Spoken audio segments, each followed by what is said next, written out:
It's interesting that you talked about how, now we're on Fortified here, and that's just, it really, really... Interesting with the Avalanche pod off the pole. Does that increase your speed in midair? No, it doesn't seem so. They're both at the... I'm surprised that the Avalanche just didn't get extinguished. True. Much cooler, much cooler. So I'm curious, definitely, as I mentioned earlier, to see how big these pools are going to be with Fortified and, of course, the Threatening Raging, which for those at home just tuning in means that once these trash monsters do reach below 30% health, they will deal 100% increased damage. Jack, I know that can be an absolute nightmare for the healers. Does Premonition know that this is Fortified? Or they just don't care? They're about to find out momentarily. We'll see exactly how they handle it. Now, of course, there are less mobs because it's not the teaming that we frequently saw in some of the second-round picks in the quarterfinals, but these do a lot of damage, and especially that Hulk, you have to be really careful where his frontal is pointing, and better yet, just interrupt it prior to him getting it off after the fracture punt on the tank. There's the fracture punt right now. We do see a death coming down already. You're seeing this actually, was that a death? Oh no, he just dipped extremely low. Very, very low. You're seeing some incredible damage out of Premonition's side, just absolutely annihilating all these trash packs. Jason does go down. Fired Up is dropping really, really low here, so they're getting Jason up with a very quick battle res. It's nice that they have such a huge, heavy battle res comp available to them here, but... They're really fortunate that that Hulk died right after Jason died, because if he had performed frontal on the rest of the group there, when in rage, probably would have one-shot everyone and wiped the entire group. Jason going quite low again. I mean, he's just in that heavy stagger like 100% of the time. And he's almost dropping down again, and he does, actually. So, 2 deaths already for Friends of Affixes, and they are getting, downstairs to the RP. You see Zach has already dropped down to start the process there, so it does look like a little bit of advantage here for Premonition, especially considering the 2 deaths that were already I think part of what happened there is the healer went downstairs early to start that RP and left Jason taking upstairs with that Grievous and a bit of the stagger too, and it just added up to a bit too much damage. Of course, Rockmora, a boss that we are all familiar with, just to reiterate, he does have an AoE smash that does quite a bit of damage to the group that is amplified by the number of skitters, those little crystal spiders alive. You do want to make sure you're killing them prior to his smash. Those do spawn, of course, based on the amount of damage that he takes. He also has a frontal that you have to watch out for, and finally, when those skitters do die, they leave some of that green pool on the ground. Yep, and you're seeing, Premonition doing a very, very good job of just that little bit of extra time that they were able to get just from starting the RP early, just so they were starting the process of, spawning the boss to begin with. They did a very, very good job here, and you've definitely seen that with these fortified bosses, they're able to get them down so much more quickly, and they're not, super worried about having other cooldowns available, things like that. Yeah, now, you know how much of a stickler we are about moving the boss to the exit, so I'm curious to see if either team does. Although, Premonition's been here today, if I'm not mistaken, so they should be already moving the boss towards the exit. We'll keep an eye on that in a moment. Of course, Friends with Affixes not too far behind on the boss. They do have 2 extra deaths, though, which did cost them some time, and they are playing catch-up with the boss, about 30% off at the moment. Both teams tied at equal percentage on trash, as they did do the exact same pull at the beginning of the dungeon. It was very impressive that both teams were doing that same exact pull. It was just something that I don't even think that Friends of Affixes did that for their Tyrannical run through, but it was actually if they had run through it. So it was something that was very interesting to show that they were really, ready for this trash pack. Yep, so Rockmora is...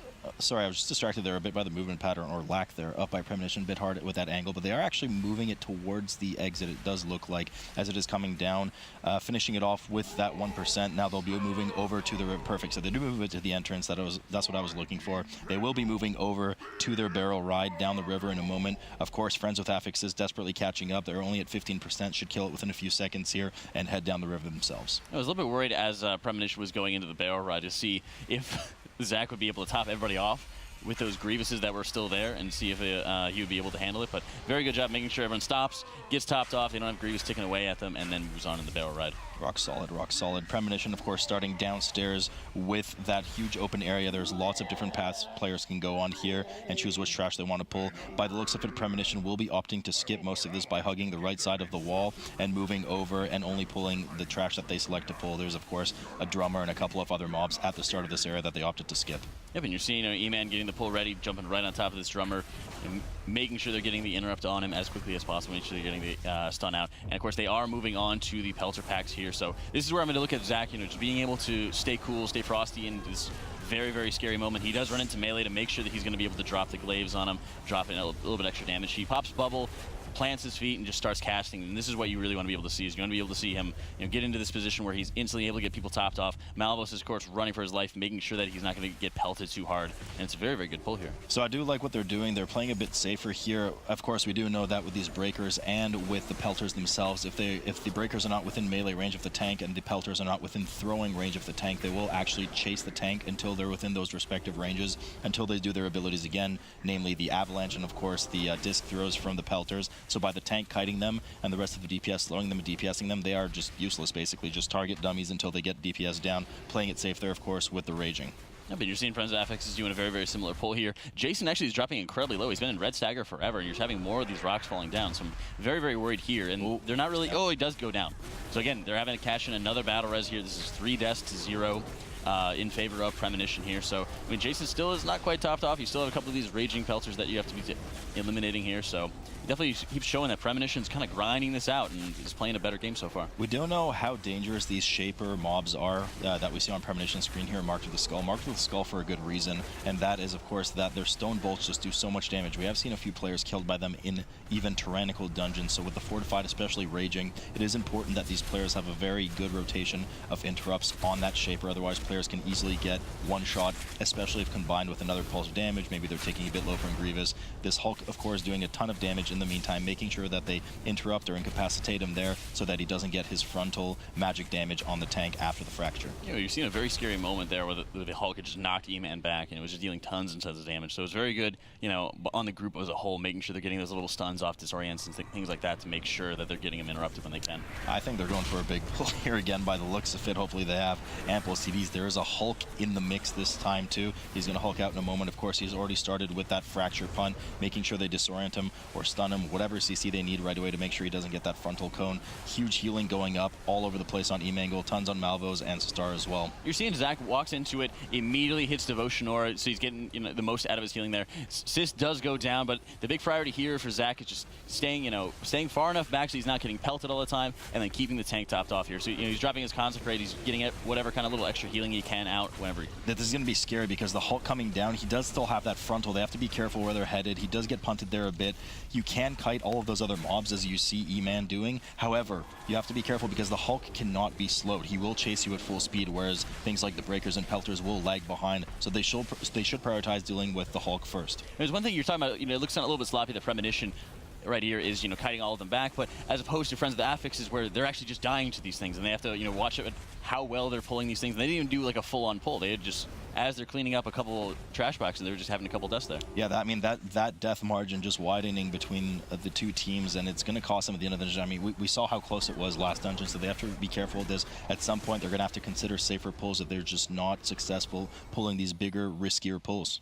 Yeah, you're seeing here right here, people dropping super, super low from some of the rock falls that are going out there. It's something that you got to get fired up, topped off. You have 2 stacking Grievuses that are going off, and you're trying to get both of them kind of topped off at once while keeping them at a safe enough HP level. Because it's one thing where you're really forced into that position, because if you're focusing only one now, then you're getting the other one who's just going to die from the next rock fall. Premonition, of course, pulling the last Shaper prior to pulling the second boss, Ularogg. I do expect that they'll probably skip that last Pelter in the corner. It seems that pretty common for the teams in this tournament to do that. So after this Shaper is downed, I expect that Premonition will pull. Friends with Affixes, of course, still dealing with that Hulk and some of the more dangerous trash prior to Ularogg. Right here, you see just Premonition grinding out the enemy team, or grinding out your other opponents. They're 5 deaths ahead of Friends of Affixes here, so it's very, very nice that they're in this strong position and already pulling Ularogg as, of course, Friends of Affixes has to, get the Hulk down, get the Shaper down, and just start cleaning up with the rest of this mess. So Ularogg, of course, being a 2-phase fight, he does have that Sunder nuke on the tank, this helping hand ability here that players will need to dodge, and he does summon these idols where the tank can rotate 90 degrees to make sure they're stacked, which he doesn't do there, but you should, because it helps with DPS. Once he does go downstairs, we have this kind of ball under the cup game for his second phase, in which you must guess the correct idol, and until you do, there will be increasing AoE damage on the group. It's very, very important to be able to pay attention to whichever one that it is. It's I already lost it. You already lost it? It's bottom one, left side. There you go. That's actually what I was going to guess. I was just yeah? Yeah. Okay.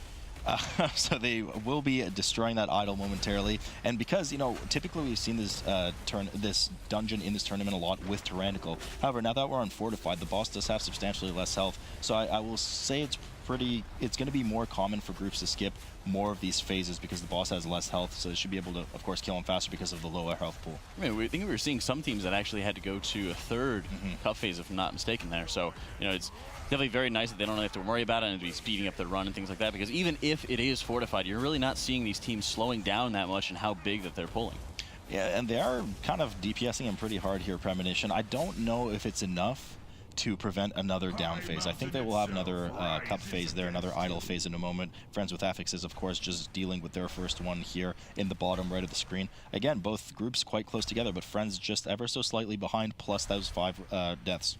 You're seeing just a little bit behind in terms of the percentage, which is very, very nice to see how closely the regions are actually having very similar strategies. And of course, you're seeing, like we were talking about, the second totem game coming out here for them. Yeah, and there's just a ton of lost time. But I mean, based on the DPS numbers we're seeing here, I'm pretty sure both teams are going to get to that point. So there's not going to be a huge advantage from either team. I think only one series we saw one team skipping it when the other didn't, and that was a huge advantage for them. Ularogg, of course, being chiseled down here by Friends with Affixes. The Wild Premonition still tries to find him under one of these idols. They should be getting him from the skull one, which I totally guessed it was the right one. Oh, of course you did. Congratulations. One interesting thing, and this kind of brings about like flashbacks between Premonition and their quarterfinal games, is when they were on this map, they were in a very similar position where they were in maybe a even more favorable position where they were an entire boss ahead. And we were always kind of looking to their opponents to see, okay, when are they going to be pulling more? When are they going to be pulling more? But right here, I mean, Friends is not far off. And you're looking for a little wipe or a couple extra deaths here and there on the part of Premonition for Friends to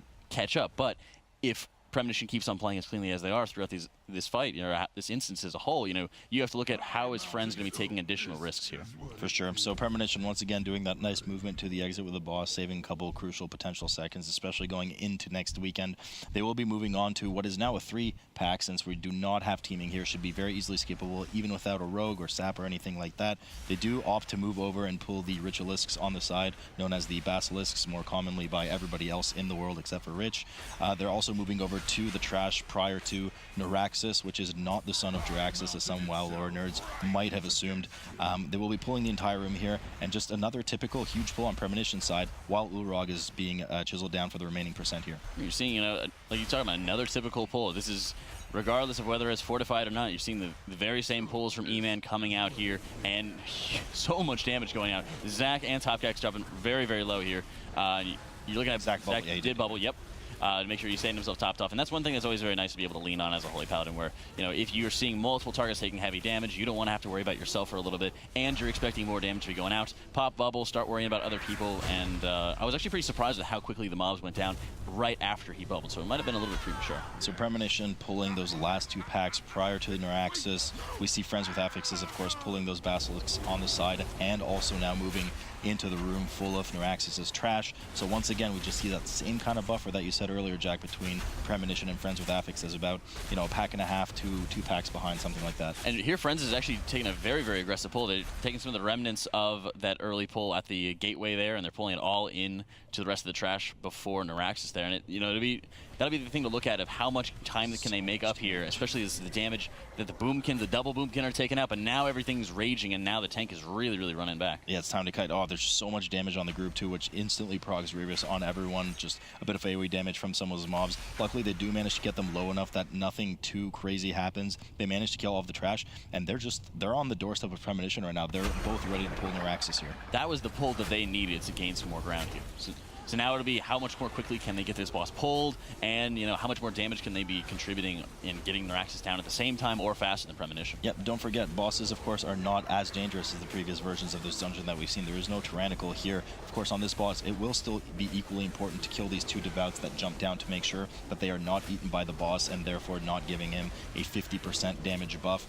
Tank, in the meantime, will have to watch out for that Spike Tongue at 100 energy. Run away, make sure they're not eaten, otherwise the same buff will happen. And as always, Jack, I mean, that poison AoE spray going out just does a ton of damage to the group. And of course, if it doesn't do that much damage, it still detracts from the healer being able to be offensive. Yeah, but you're seeing, with some of the viewpoints that we've had previously, you're able to see Zach kind of dipping in, dipping out, depending on and how he's able to kind of contribute in that little bit of extra damage here, because you have to be very, very careful. You're using like your Holy Shocks, for example, using them offensively. You have to make sure that you absolutely know that you're not going to be needing it for that 6 to 8 second window of time. So it's something to always kind of keep in mind of how you're able to use what your most powerful single target heal on a very short cooldown that also deals tons and tons of damage, and kind of balancing those two out.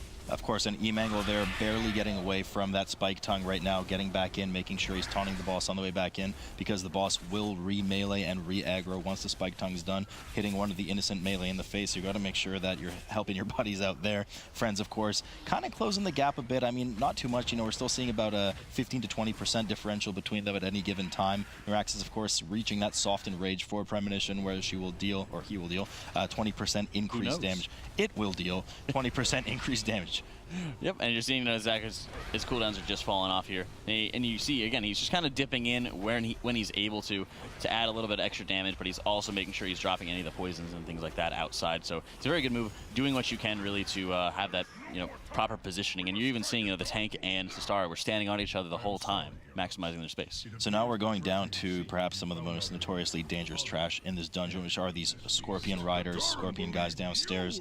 Friends with Affixes right on their tail in just a moment. Naraxas should be going down momentarily for them. They will also jump down the wormhole in a moment. We'll see what kind of trash packs they do want to combine. Keep in mind, not being on teaming, I mean, each one of the Scorpions already is, I think, 4.5-ish%, something like that. So neither team needs that much percent to make up here. And at this point, Friends with Affixes knows that they're probably slightly behind, not only on the dungeon themselves, but add 25 seconds on top of that because of the death differential. So I wouldn't be shocked to see a pretty ballsy pull from them here, just like the trash before Naraxas. And that's the thing to think about if you're Premonition, is also making sure that, you know, not only are they, you know, they're pretty close together in terms of percents and bosses and things like that, but there is that 5 death difference that you do not want to be able to give them any sort of advantage on. You know, making them take those big risks. Yeah, which makes them even more prone to having more deaths for themselves as well. So Premonition probably going to play it pretty cool here. They do pull that Scorpion upstairs. Oh, we are seeing some deaths from Friend with Affixes. The last thing they needed. Jason gets so low. Lucky they did have that battle res for. Feral Dog immediately gets up and starts helping Jason out with some of that healing. Yeah, but it was a very, very scary moment there. I mean, again, it kind of comes back to the fact that it's been their saving grace so far that they're having so many battle reses available. You know, I'm Fired Up is going down, and, you know, again, they have another battle res that's available to them. So it's not really slowing down in terms of their mob count, but they are just adding more and more time to the clock that they just cannot afford.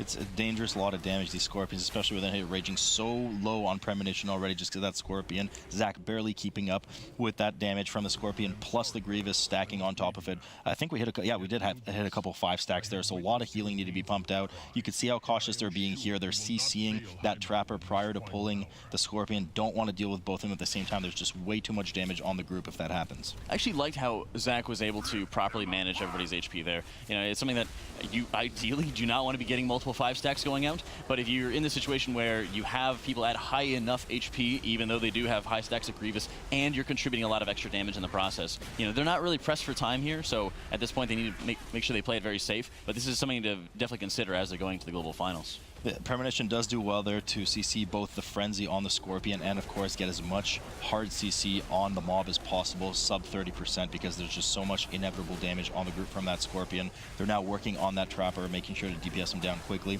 and they will have one remaining Scorpion pull on the side, which, of course, for those at home, they cannot pull the boss without pulling that Scorpion pack as well. It will automatically pull it, and I don't think, they certainly do not have Time Warp / Bloodlust / Heroism / many other names available to them at the moment, so they're probably going to play it safe and pull that Scorpion pack as well prior to the boss, but you never know.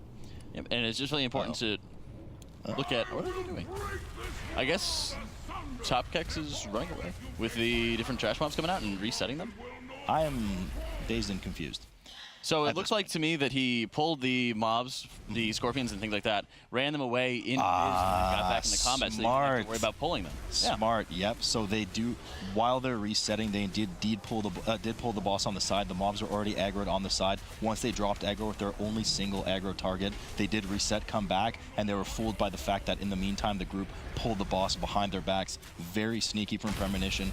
Really neat strat. Friends with Affixes, of course, having also pulled the boss at 72%, just on the tail of Premonition. Both teams already 100%, but there's a 7 death differential this time. I mean, they're going to have to do monumental single target damage or hope that Premonition has a wipe or death on a DPS that they can't res. And that was one thing I was a little bit concerned about from Premonition, was the fact that they were so heavy over mob count that they would have to kill the Shaper and then have to kill the Scorpion again. So it was actually, that was something I've never seen before, and it was very, very interesting to see that they were able to kind of bust that out so that that they're not having to pull anything extra. Clever. Premonition, of course, well positioning the boss near one of these rock walls to make sure that you can line of sight his magma wave behind that so that nobody dies, but in the meantime providing the melee range for everybody to keep DPSing the boss effectively during that phase. The tank doing well there to point the landslide away from the group, getting back in, popping their active mitigation for the magma smash, and of course the molten giant spawning here, which don't need to be, but it certainly helps a lot to kite them through that rock wall, as they do take 100% increased damage upon hitting it, and players will be have a much easier time of killing it off. Yeah, but you're seeing there is just positioning is the name of the game for them, as they're making sure they're not getting too close to the Scorpion and the Shaper pack that they had reset there. So overall, it's just, at this point, they're burning down the boss as quickly as they can. They're playing as safe as possible here. They're clearing out any of those extra little grievances that are going out here. So Dargrul should be going down in a moment. Landslide coming back, the nice skull bash from E-Mangle, right back to Dargrul. They should be able to down him here in a moment. I mean, there's just no way they're going to catch up with that 7 death differential, and Premonition should be easily able to take game 2 here as Dargrul starts hammering the ground for his final rotation. It's a very excellent play, a very clean play overall by Premonition. Only 1 death, Raging Grievous fortified. Yeah, that's going to do it. Premonition is going to take the series. They are going to have that all-important #1 seed. Will not have to face Raider.io in the first round of the quarterfinals next weekend. And I got to say, yeah, Premonition won, and we're going to talk about them, but hats off to friends with Affixes. You know, again, it just came down to some sloppy, unnecessary deaths, but otherwise, they were hanging right there.